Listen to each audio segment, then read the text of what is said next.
Hi friends, good morning. Welcome back to Teja Reddy YouTube channel. Friends, ನಾನಿವತ್ತು ಮೀನಿನ ಸಾರು ಮಾಡೋದು ಹೇಗೆ ಅಂತ ತೋರಿಸ್ತಾ ಇದ್ದೀನಿ. ಮೀನಿನ ಹುಳಿ ಸಾರು. 1 kg ಮೀನು ತಗೊಂಡಿದ್ದೀವಿ. ಇದನ್ನ ಕ್ಲೀನಾಗಿ ತೊಳೆದು ಒಂದು ಸಾರಿ ತೊಳೆದು ಉಪ್ಪು, ರಾಗಿ ಹಿಟ್ಟು ಹಾಕ್ಕೊಂಡು ನೀಟಾಗಿ ತೊಳೆದ್ರೆ ಅದು ಸ್ಮೆಲ್ ಹೋಗುತ್ತೆ.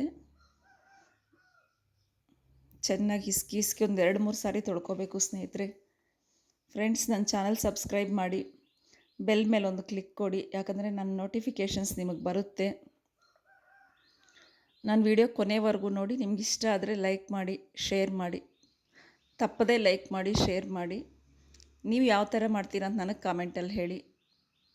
ಇನ್ನೂ ಚೆನ್ನಾಗಿರೋದಿದ್ರೆ ನಾನು ತಿಳ್ಕೊತೀನಿ.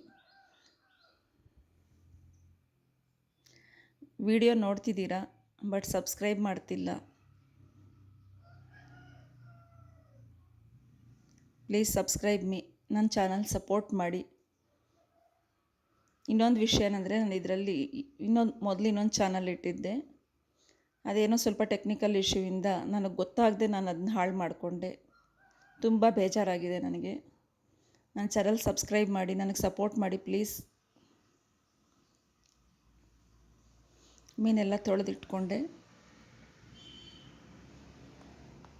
ಇದನ್ನ ಈಗ ಒಂದೊಂದು ಬೌಲಿಗೆ ಸೇರಿಸ್ಕೊತಾ ಇದ್ದೀನಿ. ಸೇರಿಸ್ಕೊಂಡು ಇದಕ್ಕೆ ಉಪ್ಪು ಹಾಕಿ ಮಿಕ್ಸ್ ಮಾಡಿ ಒಂದು 10 ನಿಮಿಷ, ಅಂದರೆ ನಾವು ಮಸಾಲೆ ಎಲ್ಲ ರೆಡಿ ಮಾಡೋವರೆಗೂ ಒಂದು ಸ್ವಲ್ಪ ಉಪ್ಪಲ್ಲಿ ನೆನ್ಕೊಳ್ಳುತ್ತೆ. ಇದಕ್ಕೆ ಸಾಲ್ಟ್ ನೆನೆಸೋದ್ರಿಂದ ನಮಗೇನಂದರೆ ಯೂಸು, ನಾವು ಮಸಾಲೆಗೆ ಪೀಸುಗಳು ಹಾಕಿದಾಗ ಅದು ಮಿಕ್ಸ್ ಮಾಡೋವಾಗ ಸ್ವಲ್ಪ ಬೆಂದಿದೆ ಅಂದರೆ ಪೀಸ್ ಆಗೋಗುತ್ತೆ, ನುಣ್ಣಗಾಗೋಗುತ್ತೆ. ಅದಕ್ಕಾಗಿ ಈ ಥರ ಉಪ್ಪು ಹಾಕಿಟ್ರೆ ನಾವು ಒಂದು ಸ್ವಲ್ಪ ಸಾರು ಬೆಂದರೂ ಕೂಡ ಪೀಸೇ ಇರುತ್ತೆ. ಒಂದು ಸ್ವಲ್ಪ ಗಟ್ಟಿಯಾಗುತ್ತೆ ಪೀಸ್, ಚೆನ್ನಾಗಿರುತ್ತೆ ತಿನ್ನೋಕ್ಕೆ. ಉಪ್ಪು ಅಂಟ್ಕೊಳ್ಳುತ್ತೆ, ಟೇಸ್ಟು ಚೆನ್ನಾಗಿರುತ್ತೆ. ಸಾಲ್ಟ್ ಹಾಕಿ ಮುಚ್ತಾ ಇದ್ದೀನಿ. ಪ್ಲೇಟ್ ಮುಚ್ಚಿಡೋಣ ಸ್ವಲ್ಪ ಹೊತ್ತು. ಇದಕ್ಕೆ ಬೇಕಾಗಿರೋ ಪದಾರ್ಥಗಳೇನು ಅಂತ ನೋಡೋಣ ಬನ್ನಿ. ಕೊತ್ತಂಬರಿ ಸೊಪ್ಪು, ಬೆಳ್ಳುಳ್ಳಿ, ಶುಂಠಿ, ಹಸಿ ಕೊಬ್ಬರಿ, ಅದು ಈರುಳ್ಳಿ ಸುಡ್ಕೊಂಡಿರೋದು ಗ್ಯಾಸ್ ಮೇಲೆ, ಕರಿಬೇವಿನ ಸೊಪ್ಪು, ಈರುಳ್ಳಿ, ಕೊತ್ತಂಬರಿ ಸೊಪ್ಪು. ಮಸಾಲೆ ಐಟಮ್ಸ್ ಇದು. ಒಂಚೂರು ಅಕ್ಕಿ, 1 ಟೀ ಸ್ಪೂನ್ಗಿಂತ ಕಡಿಮೆ, ಒಂದು ಅರ್ಧ ಟೀ ಸ್ಪೂನ್ ಮೆಂತ್ಯ, ಚಕ್ಕೆ ಲವಂಗ, ಒಂದಷ್ಟು ಚಕ್ಕೆ, ಒಂದು 4-5 ಲವಂಗ ಹಾಕಿಟ್ಕೊಂಡಿದ್ದೀನಿ. ಖಾರದ ಪುಡಿ, ಅರಿಶಿನ, ಜೀರಿಗೆ ಮೆಣಸಿನ ಪುಡಿ, ಧನಿಯಾ ಪುಡಿ. ಹುಣಸೆ ಹಣ್ಣು 100 ಗ್ರಾಮ್ ಅಷ್ಟು ತೊಗೊಂಡಿದ್ದೆ. ಈ ಸಾರಿಗೆ ಎಷ್ಟು ಹುಳಿ ಇದ್ದರೆ ಅಷ್ಟು ಟೇಸ್ಟ್. ಅದನ್ನ ತೊಳೆದು ನೆನೆಸಿಟ್ಕೊಂಡಿದ್ದೀನಿ. ಇವೆಲ್ಲ ಬೇಕಾಗಿರೋ ಪದಾರ್ಥಗಳು ಫ್ರೆಂಡ್ಸ್ ಇದಕ್ಕೆ. ಈಗ ಅಕ್ಕಿನೂ ಮೆಂತ್ಯ ಡ್ರೈ ರೋಸ್ಟ್ ಮಾಡ್ಕೋಬೇಕು. ಈರುಳ್ಳಿ, ಬೆಳ್ಳುಳ್ಳಿ, ಕೊಬ್ಬರಿ, ಶುಂಠಿ, ಒಂಚೂರು ಆಯಿಲ್ ಹಾಕ್ಕೊಂಡು ರೋಸ್ಟ್ ಮಾಡ್ಕೋಬೇಕು. ಈ ಸಾರಿಗೆ ಮೆಂತ್ಯ ಇಂಪಾರ್ಟೆಂಟ್, ತುಂಬ ಚೆನ್ನಾಗಿರುತ್ತೆ. ಮೆಂತ್ಯ ಹಾಕಿದ್ರೇ ಟೇಸ್ಟ್. ಉಪ್ಪು, ಖಾರ, ಮೆಂತ್ಯ ಕರೆಕ್ಟಾಗಿದ್ದರೆ ತುಂಬ ಚೆನ್ನಾಗಿರುತ್ತಿದು. ಈರುಳ್ಳಿ ಸುಡ್ಕೊಂಡು ಹಾಕ್ಕೊಂಡ್ರೆ ಅದು ಒಂದು ಸ್ವಲ್ಪ ಸ್ಪೆಷಲ್ ಆಗಿರುತ್ತೆ.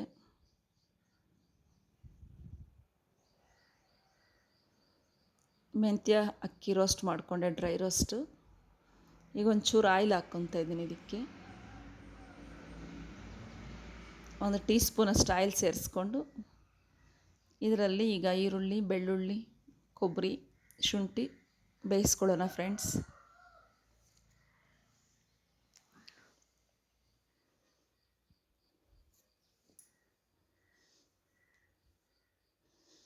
ನಾನು ಯೂಟ್ಯೂಬ್ ಮಾಡಬೇಕು ಅನ್ನೋದು ನನ್ನ 10 ವರ್ಷದ ಡ್ರೀಮ್ ನನಗೆ.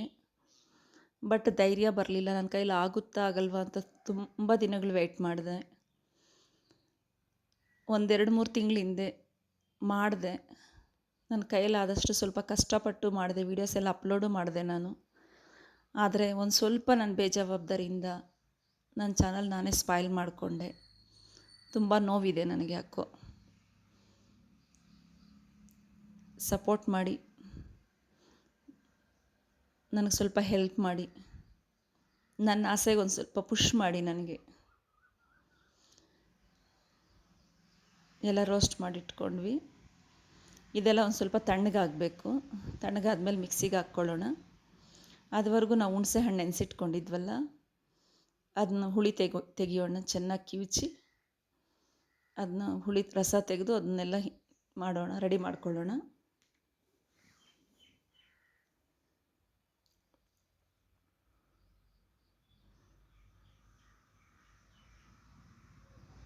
ನಾವೊಂದು ಸ್ವಲ್ಪ ಹುಳಿ ಜಾಸ್ತಿನೇ ತಗೊತೀವಿ.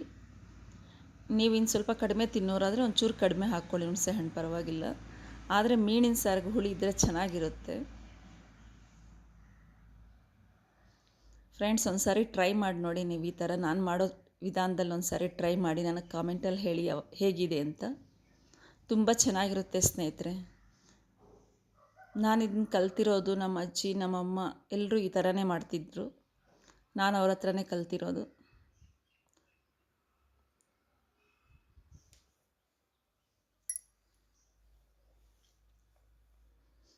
ಎಲ್ಲ ತೆಗೆದಿಟ್ಕೊಂಡಿದ್ದೀನಿ. ಈಗ ಜಾರಿಗೆಲ್ಲ ಹಾಕ್ಕೊಳ್ಳೋಣ, ಮಿಕ್ಸಿಗೆ ಹಾಕ್ಕೊಳ್ಳೋಕ್ಕೆ. ತಣ್ಣಗಾಗಿದೆ, ಇವಾಗ ನಾವು ಹುರ್ಕೊಂಡಿರೋದೆಲ್ಲ ತಣ್ಣಗಾಗಿದೆ. ಒಂದು ಸ್ವಲ್ಪ ಅಕ್ಕಿ, ಮೆಂತ್ಯ ಹಾಕ್ಕೊಂಡು ಒಂಚೂರು ಪೌಡ್ರ್ ಮಾಡ್ಕೊಳ್ಳೋಣ ಮೊದಲೇ. ಇದು ಯಾಕಂದರೆ ಮಸಾಲೆ ಜೊತೆ ಮತ್ತೆ ಪೌಡ್ರ್ ಆಗುತ್ತೋ ಆಗಲ್ವೋ.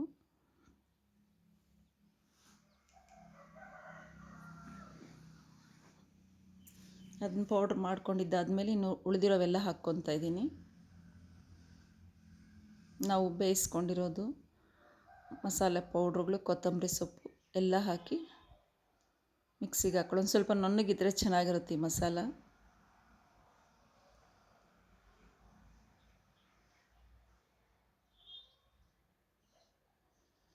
ಫ್ರೆಂಡ್ಸ್, ನನ್ನ ವೀಡಿಯೋಸು ಅಷ್ಟು ಪ್ರೊಫೆಷನಲ್ ಆಗಿರಲ್ಲ, ಯಾಕಂದರೆ ನನ್ನ ಕೈಯಲ್ಲಿ ಸರಿಯಾಗಿ ಬರಲ್ಲ. ನಾನೇನು ದೊಡ್ಡ ಪ್ರೊಫೆಷ್ನಲ್ ಏನಲ್ಲ. ನಾನೇನೋ ಒಂದು ಆಸೆ ಮೇಲೆ ಮಾಡ್ತಾಯಿದ್ದೀನಿ ಅಷ್ಟೇ. ನನಗೆ ಇದ್ರ ಬಗ್ಗೆ ಏನೂ ಗೊತ್ತಿಲ್ಲ. ಆದರೂ ಪ್ರಯತ್ನ ಮಾಡ್ತೀನಿ. 100% ನಿಮ್ಗೆ ಒಳ್ಳೆ ಎಫೆಕ್ಟ್ ಕೊಡಬೇಕು ಅಂತ, ಚೆನ್ನಾಗಿ ತೋರಿಸ್ಬೇಕು ಅಂತ ಮಾಡೋಕ್ಕೆ ಟ್ರೈ ಮಾಡ್ತೀನಿ. ಮಿಕ್ಸಿಗೆ ಹಾಕ್ಕೊಂಬಂದಿದ್ದೀನಿ. ಇದು ಈ ಮಸಾಲೆ ಎಲ್ಲ ಹುಳಿಗೆ ಸೇರಿಸ್ಕೊತಾ ಇದ್ದೀನಿ, ಹುಣಸೆ ಹುಳಿಗೆ.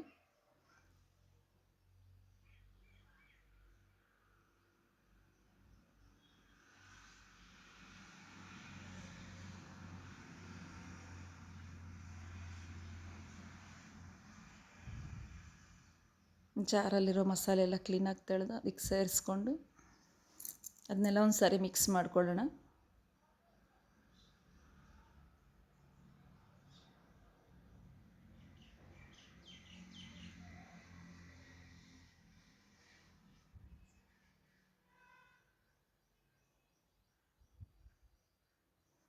ಈಗ ಒಗ್ಗರಣೆ ಮಾಡ್ಕೊಳ್ಳೋಣ ಸಾರಿಗೆ.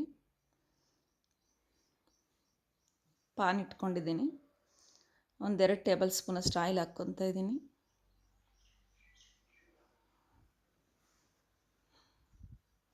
ಸಾಸಿವೆ ಕಾಳು, ಈರುಳ್ಳಿ, ಕರಿಬೇವಿನ ಸೊಪ್ಪು ಒಗ್ಗರಣೆಗೆ ಹಾಕ್ಕೊತೀನಿ.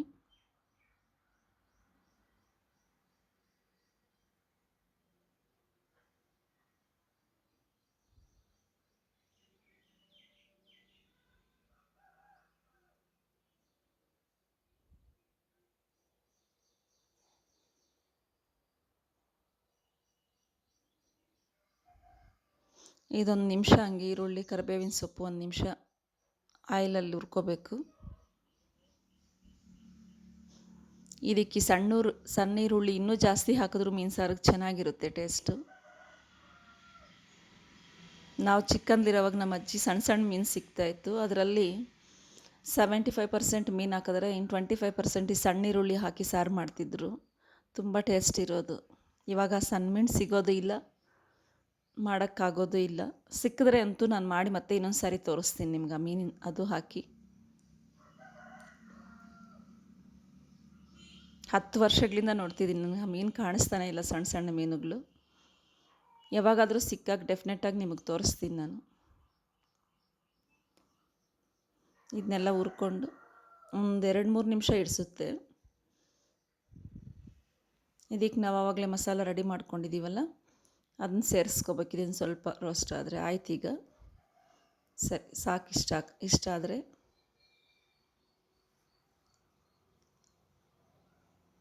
ಈಗ ಮಸಾಲೆನ ಸೇರಿಸ್ಕೊತೀನಿ ಇದಕ್ಕೆ.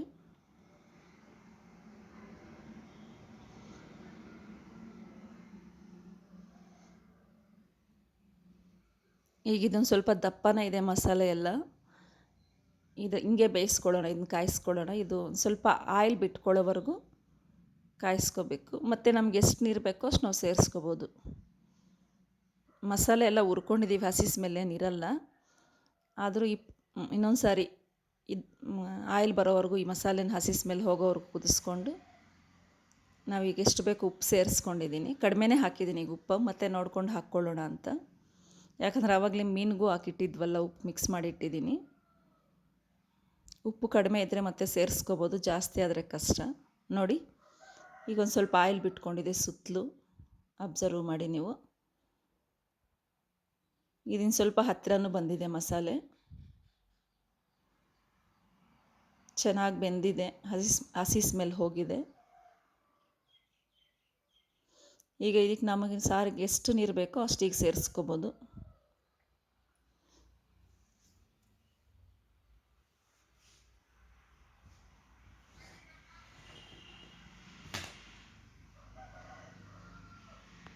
ಈ ಮೀನಿನ ಹುಳಿ ಸಾರು ತುಂಬ ದಪ್ಪ ಇರಬಾರ್ದು, ಚೆನ್ನಾಗಿರಲ್ಲ. ಒಂದು ಸ್ವಲ್ಪ ಗ್ರೇವಿಯಾಗಿ ತಿಳಿಯಾಗಿದ್ರೇ ಸಾರು ತುಂಬ ಟೇಸ್ಟ್ ಇರುತ್ತೆ.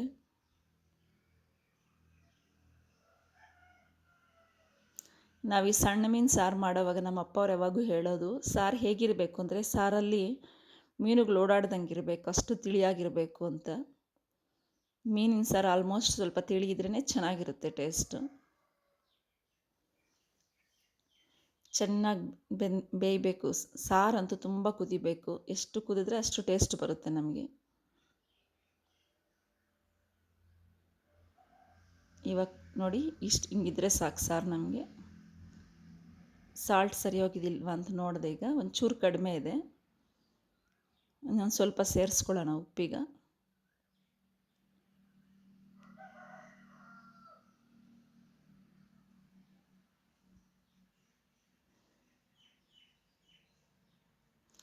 ಈ ಸಾರಿಗೆ ಮೀನು ಹಾಕಿದ್ಮೇಲೆ ತುಂಬ ಸಾರಿ ಮಿಕ್ಸ್ ಮಾಡೋಕ್ಕೆ ಹೋಗಬಾರ್ದು.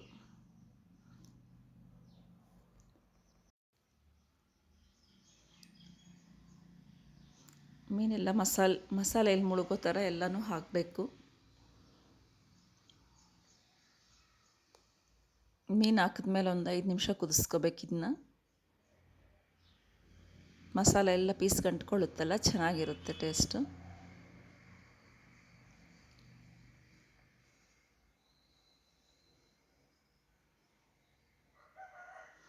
ನಾವು ಮೀನು ಹಾಕೋಕ್ಕೆ ಮೊದಲು ಸಾರು ಚೆನ್ನಾಗಿ ಕಾಯಿಸ್ಕೋಬೇಕು ಫ್ರೆಂಡ್ಸ್. ಹಸಿ ಸ್ಮೆಲ್ ಇರಬಾರ್ದು, ನೋಡಿಕೊಂಡು ನಾವು ಕಾಯಿಸ್ಕೋಬೇಕು. ಯಾಕಂದರೆ ಮೀನು ಹಾಕಿದ್ಮೇಲೆ ಮತ್ತೆ ಸಾರೇನು ಸರಿ ಹೋಗಲ್ಲ. ಸಾರು ಫುಲ್ ರೆಡಿ ಆಗಿದೆ ಅಂದಾಗೆ ಮೀನು ಹಾಕಬೇಕು ನಾವು. ನೋಡಿ ಚೆನ್ನಾಗಿ ಬೆಂದಿದೆ ಈಗ ಮೀನು.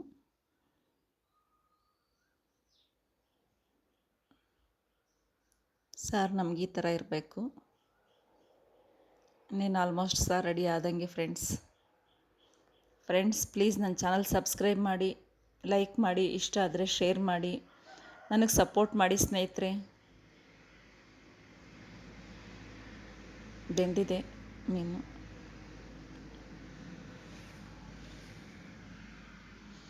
ಅನ್ನಕ್ಕೂ ಮುದ್ದೆಗೂ ಎರಡಕ್ಕೂ ಚೆನ್ನಾಗಿರುತ್ತೆ ಫ್ರೆಂಡ್ಸ್. ಇದು ಮಾಡಿದ ದಿನಕ್ಕಿಂತ ಮಾರನೇ ದಿನ ಇನ್ನೂ ಟೇಸ್ಟ್ ಚೆನ್ನಾಗಿರುತ್ತೆ. ಯಾಕಂದರೆ ಮಸಾಲೆಯಲ್ಲೆಲ್ಲ ಮೀನು ಅಬ್ಸರ್ವ್ ಮಾಡ್ಕೊಂಡಿರುತ್ತೆ. ಆ ಹುಳಿಯಲ್ಲಿ ನೆನೆಯುತ್ತೆ ನೈಟೆಲ್ಲ. ತುಂಬ ಚೆನ್ನಾಗಿರುತ್ತೆ ಸಾರು.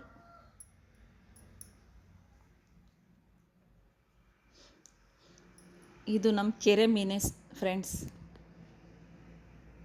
ಆಗಲೇ ಉಪ್ಪು ಕಡಿಮೆ ಇದೆ ಅಂತ ಹೇಳಿದ್ನಲ್ಲ, ಈಗ ಸೇರಿಸ್ಕೊತಾ ಇದ್ದೀನಿ.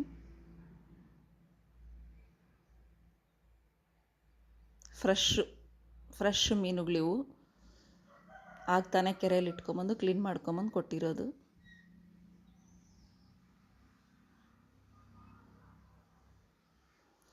ನೆಕ್ಸ್ಟ್ ವಿಡಿಯೋದಲ್ಲಿ ಫಿಶ್ ಫ್ರೈ ಮಾಡೋದನ್ನ ತೋರಿಸ್ತೀನಿ. ನಿಮಗೆ ಬೇಕಂತ ಅನಿಸಿದ್ರೆ ಕಾಮೆಂಟಲ್ಲಿ ತಿಳಿಸಿ, ನಾನು ಫ್ರೈ ಮಾಡೋದು ತೋರಿಸ್ತೀನಿ. ಮೀನಿನ ಸಾರು ready friends. Thank you for watching my video friends.